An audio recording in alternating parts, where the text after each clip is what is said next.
ये 3 बेसिस को समझना बड़ा ज़रूरी है ब्लड प्रेशर यानी डील करने से पहले। एक तो कंटिन्यूम वाली बात हो गई कि बीपी बढ़े हुए मरीज को देखना ये मतलब नहीं है कि बीपी है बस, ये कहीं कोई भी प्रॉब्लम इसको किसी और मेजर ऑर्गन का हो सकता है, एक चीज।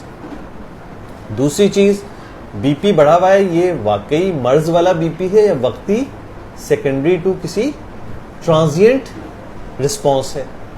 और तीसरी, जो बीपी आप चेक कर रहे हैं इस मरीज में हो सकता है इवन बेसलाइन बीपी ये ना रहता हो, क्योंकि वेरिएबिलिटीज हर इंडिविजुअल में डिफरेंट है। एक आपको आदमी मिलेगा जिसका सुबह 110-70 होता है, शाम को 140-90 होता है, अगले दिन किसी लम्हे 160 भी चला जाता है एज ए नॉर्मल रिस्पॉन्स, कोई अनयूजुअल चीज किए बगैर।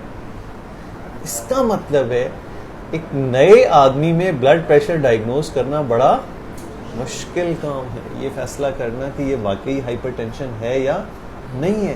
इट्स नॉट दैट इजी कि आपके पास कोई भी एक पेशेंट ईआर में 150-100 बीपी के साथ आ गया और आपने दवा नहीं। अब हम एक कॉमन सिनेरियो इस पर डिस्कस करते हैं। एक 50 इयर्स मेल है with no significant past history and having non-specific headaches or body aches, and you have checked his blood pressure, it is 150/90. तो आपके ख्याल में क्या करना चाहिए? अगर जवाब दें तो माइक उठा लीजिएगा जी, क्या करेंगे आप?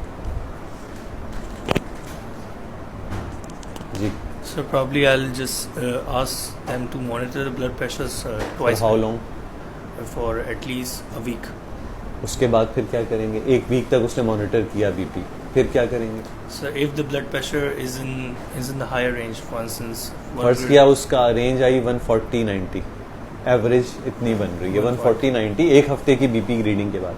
अब क्या करेंगे? So diet modification, DASH diet along with कब तक? antihypertensive as well. एंटीहाइपरटेंसिव भी शुरू कर देंगे? Yes. ठीक है। आप First of all, sir, assess करेंगे why she had this hypertension at this time. Assessment is very important first.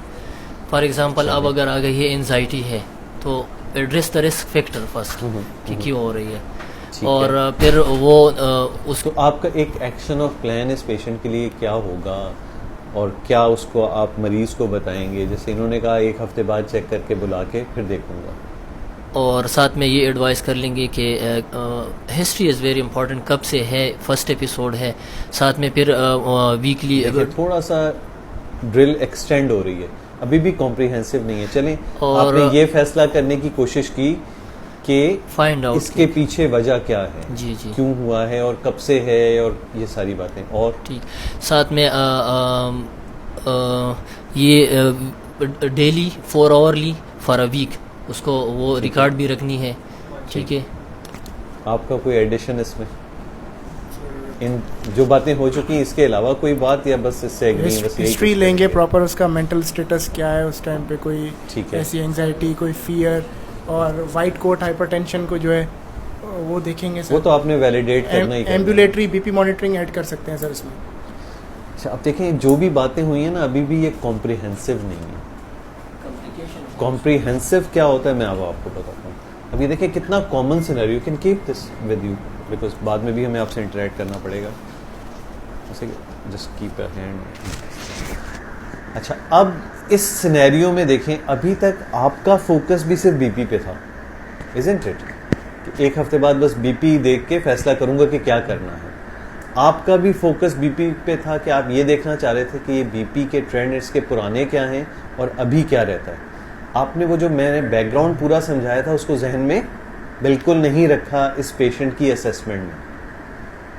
इस सिनेरियो में आपको करना क्या है? 4 ऑब्जेक्टिव फुलफिल करने हैं। पहला, कंफर्म डायग्नोसिस, यानी आपकी पूरी ड्रिल इसके अराउंड घूमनी चाहिए कि ये हाइपरटेंशन है या कोई भी आदमी आपके पास हाई ब्लड प्रेशर के साथ आया है फर्स्ट टाइम, तो पहला ऑब्जेक्टिव ये कंफर्म करना है कि ये क्या हाइपरटेंसिव है या, क्योंकि वही हमारा जो बैकग्राउंड था ये बताना। लेकिन ये मतलब नहीं कि आप सिर्फ इसका बस हाइपरटेंशन का ही फैसला करेंगे और कोई चीज असेस नहीं करेंगे। अभी तक इन तमाम चीजों के जवाब क्या थे? हाइपरटेंशन का फैसला करना चाह रहे थे। दूसरा, इटियोलॉजी भी साथ साथ शुरू हो जाएगी कि ईटियोलॉजी इसके पीछे क्या है, क्योंकि हो सकता है आखिर में आपको ये जवाब मिले कि हाइपरटेंशन है। तो हाइपरटेंशन अगर है तो इसकी ईटियोलॉजी क्या है, और अगर हाइपरटेंशन नहीं भी है तो इंक्रीज बीपी की इस पर्सन में क्या वजह बन रही है। तीसरी चीज कॉम्प्लिकेशन। इस पेशेंट में ये बताने का मकसद वो कंटिन्यूम वाला जिक्र यही था ना कि आपको हर मरीज में एक स्टेटस देखना है हर टारगेट ऑर्गन का कि वो कहां पर है, तो असेस करना है फॉर कॉम्प्लिकेशंस। और कोमॉर्बिड्स, भाई एक बीपी बढ़े हुए के साथ आपके पास मरीज आ गया है तो उसकी शुगर और कोलेस्ट्रॉल चेक करने से किसने मना किया है? आपने वो जिक्र ही नहीं किया कि इसका कॉम्प्रिहेंसिव वर्कअप करेंगे फॉर ऑल अदर कोमॉर्बिड्स। डायबिटिक है, डिस्लिपिडेमिक है, इसमें कोई और चीजें हैं। और फिर एक और चीज हम कहते हैं कि अगर ये हाइपरटेंसिव निकलेगा तो उस सूरत में ये फैसला करना कि क्या कोई इसमें कोई ऐसी कंपेलिंग या कॉन्ट्राइंडिकेशन मौजूद है जिसकी बुनियाद पे हम ड्रग चूज करें। तो इसका मतलब क्या हुआ कि ये 4 ऑब्जेक्टिव के अराउंड आपकी ड्रिल घूमेगी। और वो 4 ऑब्जेक्टिव क्या क्या हैं? डायग्नोसिस कंफर्म करना, पेशेंट में इटियोलॉजी असेस करना कि ब्लड प्रेशर की कोई वजह है या नहीं है, तीसरा कोई कॉम्प्लिकेशंस एट प्रेजेंट मौजूद हैं या नहीं है, और अदर कोमॉर्बिड्स हैं या नहीं है इसमें। अब इनको हम